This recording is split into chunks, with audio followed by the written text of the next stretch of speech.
How to open an Onity hotel door lock with the portable programmer. Before opening the lock, the portable programmer must be loaded from the front desk system. Then connect the portable programmer to the lock. Turn on the portable programmer and press the menu key 4 times to go to option 5, Open.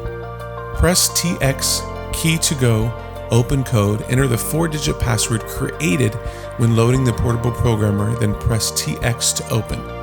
Use arrows to find the numbers and press enter.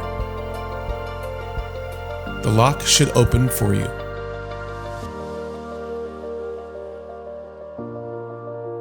If the solutions in this video did not resolve your issue, please give us a call at 407-814-4974.